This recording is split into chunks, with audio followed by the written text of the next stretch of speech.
Bonus, তাই না? আমরা বোনাসে আছি, যারা 1 বছর 2 বছর আগে থেকে কাজ করছি আমরা কি সময় পাইছি না?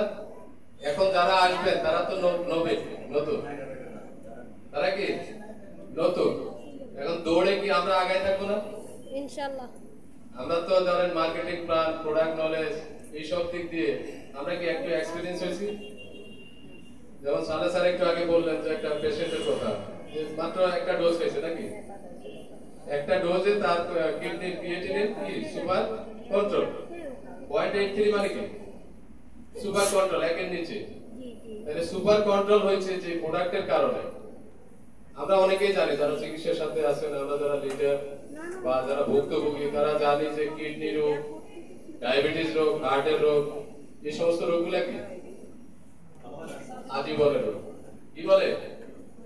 আজীবনের রোগ। ডাক্তাররা বলে যে আমৃত্যু ওষুধ খেয়ে যেতে হবে, যতদিন বেঁচে থাকবেন ওষুধ ছাড়া যাবে না, নাকি?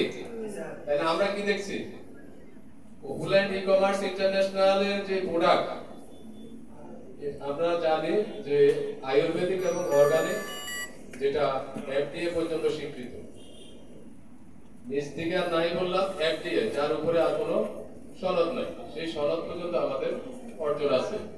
আমাদের যে ওনার, উনি একজন কেমিস্ট, ইন্ডিয়ার টপ 10 কেমিস্টের একজন, আর আমাদের যে সম্মানিত ব্যবস্থাপনা পরিচালক উনি আপনারা জানেন অভিজ্ঞ নেটওয়ার্কার, ডে 1 থেকে যিনি নেটওয়ার্কিং করছেন, 27 বছর প্লাস এক্সপেরিয়েন্স, যার কারণে আমরা যে মার্কেটিং প্ল্যান পেয়েছি, এর মতো মার্কেটিং প্ল্যান দ্বিতীয়টা কি এখন পর্যন্ত কারো নজরে আছে? গত সালে আছে? তাহলে আমরা এর জন্য কি শুকরিয়া আদায় করতে পারি তো?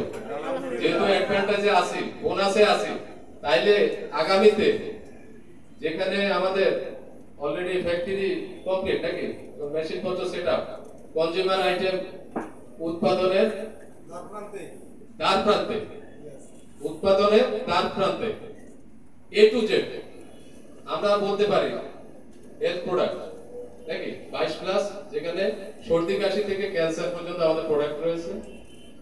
এখন কসমেটিক আইটেমের মধ্যে আমাদের কি দরকার? ফেস ওয়াশ, শ্যাম্পু, এগুলাই তো। মেয়েদের জন্য স্যানিটারি ন্যাপকিন অলরেডি আপনারা গ্রুপে পাইছেন, এন্ডি স্যার দিয়েছেন গ্রুপের মধ্যে যে স্যানিটারি ন্যাপকিন মহিলাদের জন্য, এটা আমাদের আসতেছে। তারপর কনজিউমার আইটেম, চাল ডাল আটা লবণ থেকে শুরু করে সবকিছু, যখন এ টু জেড প্রোডাক্ট ওপুল্যান্ডে থাকবে, আপনারা কি মনে করেন লোকজন কি আপনাদের সাথে কি ধর্ণা দিবে না ওপুল্যান্ডে কাজ করার জন্য? যেখানে আমাদের যে স্পন্সর রয়্যালিটি বা রয়্যালিটি যে ইনকামের যে সুযোগ, 15 জন লোককে যদি আপনি স্পন্সর করেন বা 15টা প্যাকেজ আপনি বাই করেন, তাহলে আপনি কি কোন ইনকামে যাচ্ছেন? Royalty income. রয়্যালিটি ইনকাম মানে কি আপনার আন্ডারে যত, আপনার জেনারেশনে যত টিম গ্রো করবে তত 13 পয়সা আপনার অ্যাকাউন্টে প্রতিদিন। ধরেন আজকে আপনার আমার যারা আইকন হয়ে গেছেন, সিপিএস হয়েছেন, তারা তো নিশ্চয়ই জ্ঞাত আছেন, আজকে আপনার কোনো প্যাকেজ সেল হয় না, হতে পারে না, কিন্তু 13 পয়সা কি মিস হয়েছে? যারা আইকন সিপিএস আছেন বলতে পারবেন? রবিবারে যেখানে আমাদের 13 টাকা ইন হয় না বা ক্যাশব্যাক হয় না, আমরা তো জানি, কিন্তু 13 পয়সা কি মিস হয়? তাহলে আমরা স্পন্সর রয়্যালিটি ইনকাম শুধুমাত্র 15টা প্যাকেজ বাই বা সেলের মাধ্যমে এই পদবিটা অর্জন করতে পারি তো, স্পন্সর রয়্যালিটি। এতটুকু করে যদি খেলতে হয়, ওই 15টা লোক যদি কাজ করে, আপনি কি মনে করেন আপনার ফাইনান্সিয়াল প্রবলেম হবে? অর্থনৈতিক রোগ থাকবে আপনার? ইনশাআল্লাহ থাকবে না। আমরা অনেকখানে যাই, কিছু মনে করবেন না, আমরা মসজিদে গেলে কি শুনি? দান করেন, দান করেন, কি বলে? দান করেন মসজিদের জন্য, এটার জন্য, মক্তবের জন্য, ইমামের জন্য, অমুকের জন্য। কিন্তু ওনারা কি কখনো ওয়াজ করেন কিভাবে আর্ন করবেন? এরকম ওয়াজ করে? দানের কথা বলে, আর্নের কথা কি বলে? আর্নের কথা বলে না। আমরা মুসলমানরা পিছিয়ে আছি এই জায়গায়। ইহুদি খ্রিস্টানরা সবসময় কি আর্নিং এর চিন্তা করে, কি করে? আর্নিং এর চিন্তা করে। ওরা যখন দান করে, ওরা কি 10-20 টাকা দান করে? ওরা মিলিয়ন মিলিয়ন ডলার। আজকে মুসলমানরা কেন নিষ্পেষিত? কারণ আমরা ওই যে মসজিদ মাদ্রাসা কি শিখানো হয়, বাড়ি বাড়ি যাই, মুষ্টি চাল উঠাও, ওয়াজে হুজুর আসবে, তোমরা টাকা উঠাও। কয় টাকা করে উঠায়? কেউ দেয় 50 টাকা, কেউ দেয় 100 টাকা, এই তো 10 টাকা 20 টাকা, এর বেশি তো দান আসে না। আসে? কারণ আর্নিং এর ওয়াজ তারা করে না। তারা কি করে? দানের ওয়াজ 1 টাকা দিলে কত 70 টাকা সওয়াব পাওয়া যায়। খালি এই ওয়াজ শোনা 1 টাকা দিলে 70 টাকা কিভাবে আর্ন করবে এটার যদি ওয়াজটা করা হইতো তাহলে কি আরো ভালো হইতো কিনা। আমি যদিও ইয়েতে গেলাম, কেউ কিছু মনে করবেন না, ধর্মীয় দৃষ্টিকোণ থেকে অনেকে হয়তো মনে কষ্ট নিতে পারেন। আমি ম্যাক্সিমাম মসজিদে যখন নামাজ পড়তে যাই এই জিনিসগুলো খেয়াল করছি। খুতবার আগ পর্যন্ত এই ওয়াজে হয়, খালি দান করেন, এখানে রাস্তা হবে, ট্রেন হবে, অমুক হবে, তমুক হবে।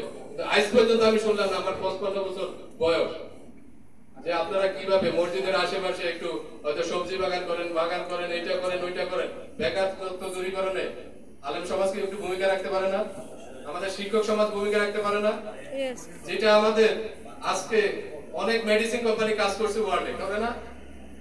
এই যে এলোপ্যাথিক বলেন, আয়ুর্বেদিক, হোমিও, অনেক কোম্পানি বিশ্বে কাজ করে না? তারা চিকিৎসা করে, কোনো ক্যাশব্যাক করছে? অপুল্যান্ড ই-কমার্স ইন্টারন্যাশনাল বা এই যে রাকিব স্যার যে প্ল্যানটা নিয়ে আসছেন, আপনারা কি মনে করছেন এখানে আর্নিং এর ব্যবস্থা করছে কিনা? চিকিৎসা দিচ্ছেন, আবার কি করছে সিস্টেমে আপনাকে টাকাটাকে আবার ফিরিয়ে দিচ্ছে।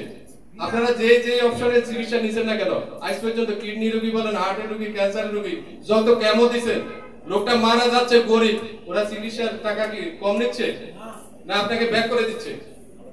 যেখানে আমরা এত বড় একটা সুযোগ পাইছি, এটাকে কি আমাদের কাজে লাগানো উচিত কিনা? আমরা এখানে সালে ভাই কিছু কথা আপনাদেরকে বলছে, অনেকে মনে কষ্ট পাইছে, আসলে এইভাবে কথা বলাও ঠিক না। যে এখানে আলোচনা শুরু হচ্ছে, আপনারা ওইদিকে মানে এলোমেলো বিক্ষিপ্ত অবস্থা, এটা কি আমাদের কাম্য? এখানে